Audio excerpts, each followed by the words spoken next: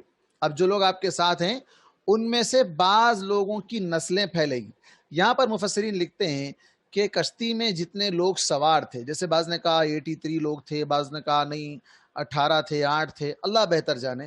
جو بھی تعداد تھی، تعداد سے ہمیں مطلب نہیں ہے، ایمان سے اصل مطلب ہے. تو وہ جتنے بھی ہوں گے ان کی نسلیں نہیں پیدا ہوگی.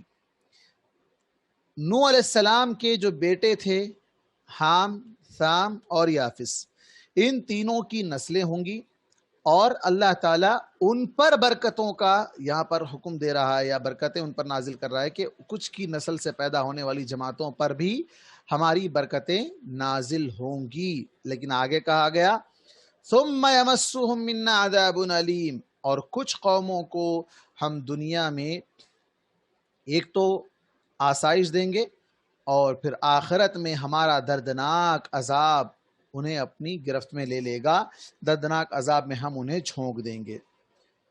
تو یہاں پر دو طرح کے لوگوں کا تذکرہ آیا، ایک تو جنہیں اللہ تعالیٰ برکتوں پر رکھے گا، دوسرا وہ جو دنیا میں نعمتیں پائیں گے یا پھر نعمتوں کے ساتھ ساتھ عذاب بھی پائیں گے، یا نہیں تو کم از کم دنیا میں نعمتیں پائیں گے اور آخرت میں عذاب ان کا یقینی ہے.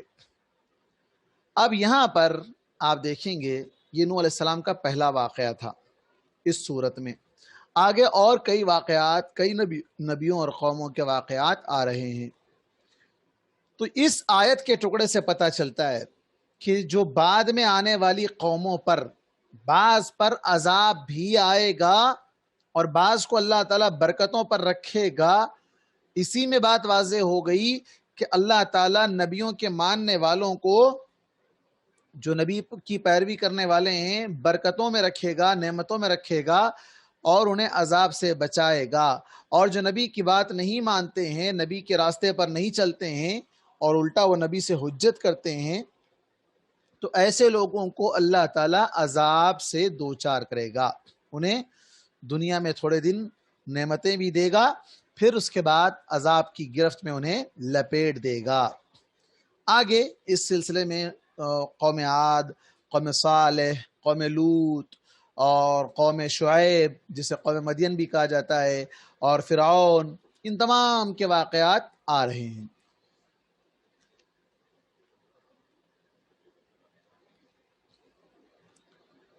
یہاں کا تِلْکَ مِنْ أَنْبَاءِ الْغَيْبِ نُوحِیہا اِلَیْکَ، اللہ کے نبی محمد صلی اللہ علیہ وسلم کی طرف خطاب کر کے کہا گیا یہ وہ خبریں ہیں غیب کی جو ہم آپ کی طرف وحی کرتے ہیں. غیب کی بات تھی اب تک، اب ہم آپ کو وحی کے ذریعے سے بتا رہے ہیں. اب یہ غیب نہیں رہا. اللہ کے رسول کو جب تک نہیں معلوم تھا وہ غیب تھا، جب آپ کو بتا دیا گیا تو وہ غیب نہیں رہا. وحی کے ذریعے سے اللہ نے بتلا دیا کہ کیسے کیسے نوح علیہ السلام کی قوم پر عذاب آیا، کشتی بنانے کا حکم دیا گیا، فلاں کیا گیا. تفصیل نہیں معلوم تھا پہلے لوگوں کو، اللہ نے اس کی خبر دی. تِلْکَ مِنْ أَنْبَاءِ الْغَیْبِ، یہ غیب کی خبریں ہیں. غیب کی خبروں میں سے کچھ ہے اور بہت ہے. غیب اللہ کے پاس کتنا ہے؟ عندہ مفاتح الغیب، غیب کی کنجیاں ہیں. وہ علام الغیوب، وہ غیب کو جاننے والا ہے. ان اللہ عندہ علم الساعہ، اس کے پاس قیامت کا علم ہے. اس کے پاس انسان کب پیدا ہوگا، کب مرے گا، کیا کھائے گا، کیا نہیں کھائے گا، بارش کہاں ہوگی، کیا ہوگا، سب اللہ کو پتا ہے. اللہ کے علاوہ کوئی نہیں جانتا. وَعِندَهُ مَفَاتِحُ الْغَيْبِ لَا يَعْلَمُهَا إِلَّا هُ، اللہ کے پاس غیب کی چابیاں ہیں، اللہ کے علاوہ جسے کوئی اور نہیں جانتا. مَا كُنْتَ تَعْلَمُهَا أَنْتَ وَلَا قَوْمُكَ مِنْ قَبْلِ هَذَا، اے نبی محمد صلی اللہ علیہ وسلم اس سے پہلے، من قبل هذا، آج کی جو کیا بولتے ہیں اس کو، وحی نازل کی گئی، آج کی اس وحی پر، یعنی جس وقت یہ آیت نازل ہوئی تھی اس سے پہلے تک آپ نہیں جانتے تھے نوح علیہ السلام کی قوم کے ساتھ کیا ہوا. آپ کو پتہ ہی نہیں تھا، اور نہ تو آپ کو پتا تھا نہ تو یہ آپ کی قوم کو پتا تھا، دونوں بھی نہیں جانتے. ہم نے آپ کو بتلایا، ہم نے آپ کو بتایا. کیوں بتلایا؟ کیوں بتلایا یہ غیب کی خبروں میں سے اللہ تبارک و تعالیٰ نے؟ اس لیے تاکہ ایمان والے لوگ اللہ سے ڈرتے ہوئے نبی کی اتباع کرتے ہوئے زندگی گزاریں، اور جو لوگ اللہ پر ایمان نہیں لاتے ہیں، نبی کی بات نہیں مانتے ہیں، انہیں ان لوگوں کا انجام دیکھ کر عبرت حاصل کرنا چاہیے۔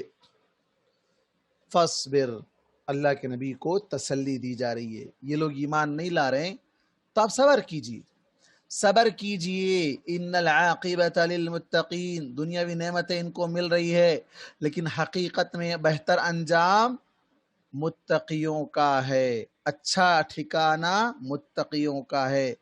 اب دنیاوی نعمتیں اگر ان کو مل رہی ہے تو یہ تو اللہ کا وعدہ ہے، اللہ تعالیٰ نے خود کہا ہے کہ دنیاوی نعمتیں ہم ان کو دیں گے، پھر اس کے بعد دردناک عذاب میں ہم انہیں گرفتار کر لیں گے۔ تو آپ صبر سے کام لیجئے۔ اللہ کے نبی صلی اللہ علیہ وسلم بے چین رہا کرتے تھے، لوگ ایمان نہیں لاتے تو آپ کی حرص تھی کہ سارے لوگ ایمان لے آئیں۔ اللہ کے نبی صلی اللہ علیہ وسلم نے بسا اوقات اپنے آپ کو ہلاک کرنے کا بھی سوچ لیا، کیا بات ہے میرے دعوت دینے کا طریقہ غلط ہے، کیوں لوگ ایمان نہیں لا رہے ہیں؟ فَلَعَلَّكَ بَاخِعٌ نَفْسَكَ عَلَىٰ آثَارِهِمْ إِن لَّمْ يُؤْمِنُوا بِهَٰذَا الْحَدِيثِ أَسَفًا، یہ ایمان نہیں لا رہے ہیں، اس افسوس میں اللہ کے نبی صلی اللہ علیہ وسلم اپنے آپ کو ہلاک کرنا چاہتے تھے۔ اللہ نے کہا نہیں، ایسی بات نہیں ہے، آپ تو آپ کا کام جاری رکھیے، لست علیہم بمسیطر، آپ ان پر نگران بنا کر نہیں بھیجے گئے۔ فذکر انما انت مذکر، آپ بس نصیحت سے کام لیجئے، نصیحت کرتے رہیے ان لوگوں کو، بس یہی آپ کا کام ہے۔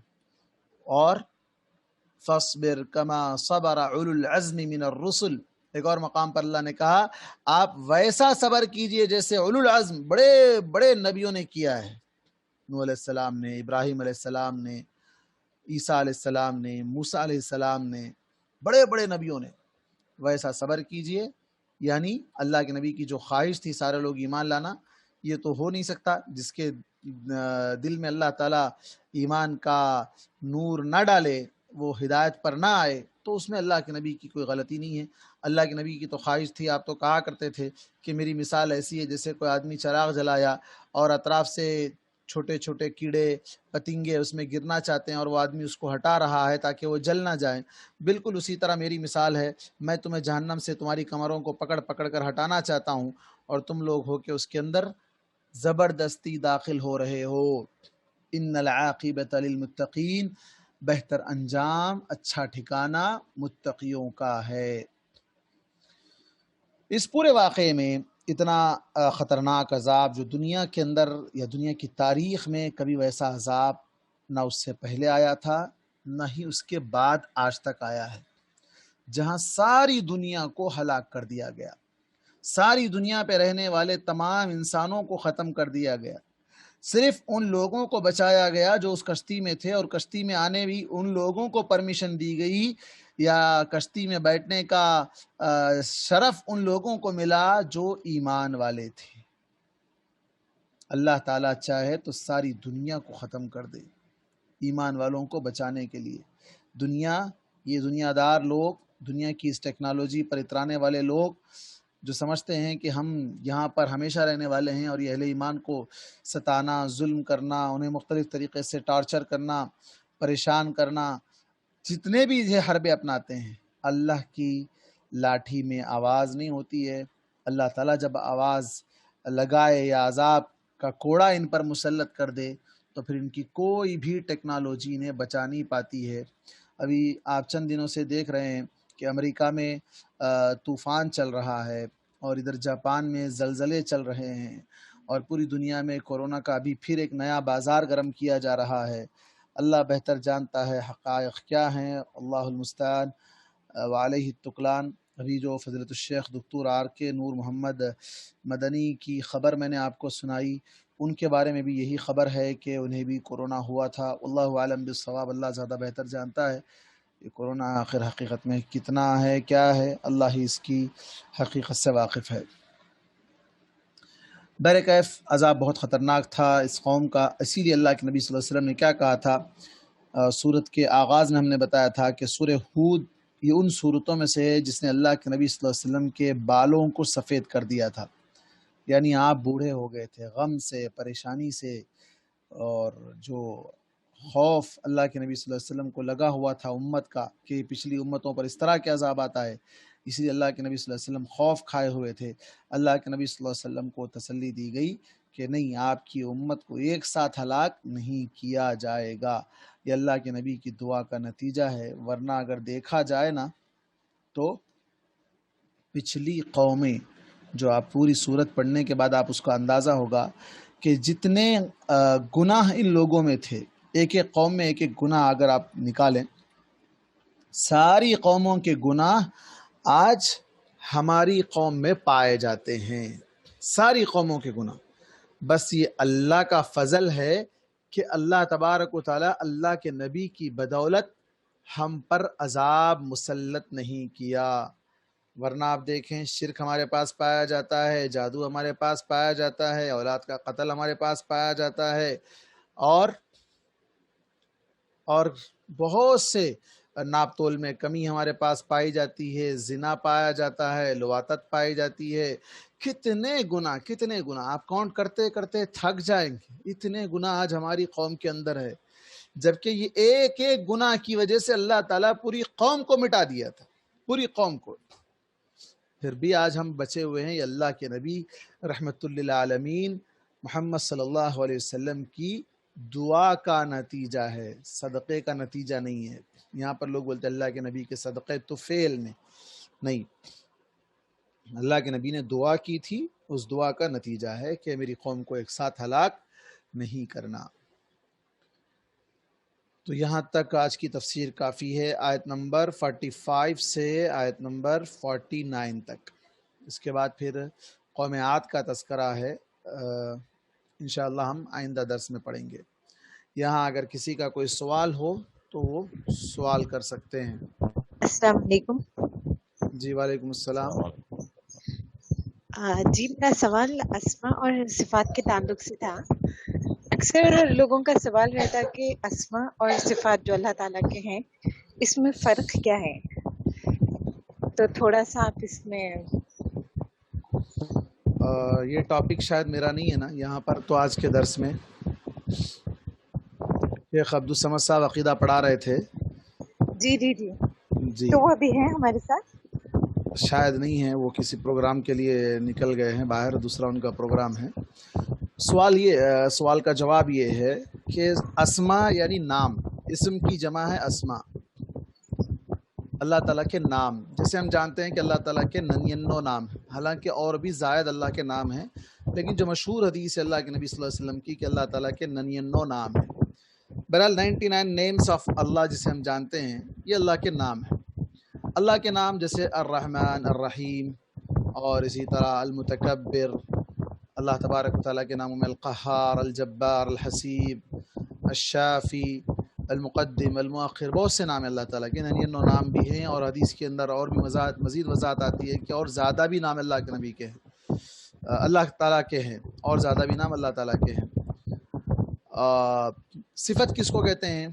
جیسے اللہ تبارک و تعالیٰ مسکراتا ہے، اللہ تبارک و تعالیٰ غصہ ہوتا ہے، اللہ تعالیٰ خوش ہوتا ہے، بندے کی توبہ سے اللہ تعالیٰ خوش ہوتا ہے.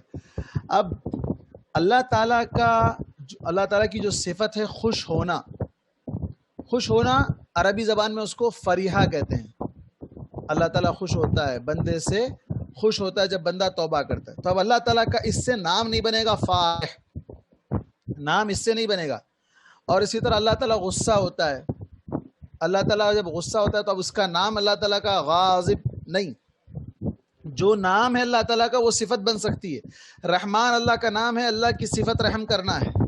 اللہ کی صفت غصہ ہونا ہے، لیکن غصہ اس کا نام نہیں ہے، غصہ اس کا نام نہیں. اسی طرح اللہ تعالیٰ ہر رات آسمان دنیا پر اتر کر آتا ہے اور آواز لگاتا ہے کوئی مانگنے والا میں اس کو دوں، ہے کوئی بخشش مانگنے والا میں اس کو بخش دوں. اب اللہ تعالیٰ اترتا ہے، اترنا اللہ تعالیٰ کی صفت ہے، اترنا اللہ تعالیٰ کی صفت ہے. اب اس سے اللہ تعالیٰ کا نام نازل نہیں رکھا جائے گا کہ اللہ تعالیٰ کا نام، اللہ تعالیٰ اترنے والا ہے تو اترنے والے کے لیے کیا نام دے دو؟ نازل. یہ نام نہیں دیا جا سکتا. اللہ کے کچھ صفات ہیں، جو صفات اللہ نے بتائے ہیں، اللہ کے نبی نے بتائے ہیں، اس کو اسی طرح ماننا ہے. اس کو اسی طرح ماننا ہے، اس میں تحریف، تعویل اور تعطیل سے کام نہیں لینا ہے۔ اور جو نام اللہ تعالیٰ نے بتائے ہیں وہ نام کی صفت بن سکتی ہے لیکن صفت سے نام نہیں بن سکتا ہے۔ تھوڑا تفصیلی موضوع ہے، آپ کا سوال جتنا ہو سکا میں نے ایکسپلین کرنے کی کوشش کی ہے۔ اور ویسے میرے اس کے اوپر تقریباً 50 سے زائد ویڈیوز ہے یوٹیوب پر اسماء حسنیٰ کے باب میں، آپ اس کو دیکھ سکتے ہیں۔ مزید توحید کے لنک پر بھی ہے، اور عنقریب انشاءاللہ مرسی ٹی وی پہ 50 ویڈیو میرے ریکارڈ ہو گئے ہیں۔ عنقریب وہ لوگ مرسی ٹی وی پر بھی انشاءاللہ اس کو ریلے کریں گے یا اس کو پلے کریں گے انشاءاللہ۔ کب آئیں گے پتہ نہیں، مجھے ٹائمنگ نہیں معلوم ہے۔ وہ سیٹلائٹ چینل ہے، ٹی وی پر آئے گا اور یوٹیوب پہ بعد میں شاید وہ لوگ اپلوڈ کریں گے، آپ وہاں سے بھی دیکھ سکتے ہیں۔ اور ویسے میرے علاوہ اور بھی کئی علماء نے اس پر گفتگو کی ہے، دیگر علماء سے بھی آپ علم حاصل کر سکتے ہیں اس سلسلے میں اسماء حسنیٰ اور صفات اولیاء کے تعلق سے۔ میں سمجھتا ہوں سوال شاید سوال کا جواب پورا مکمل واضح ہو گیا ہوگا۔ جی جزاک اللہ خیر۔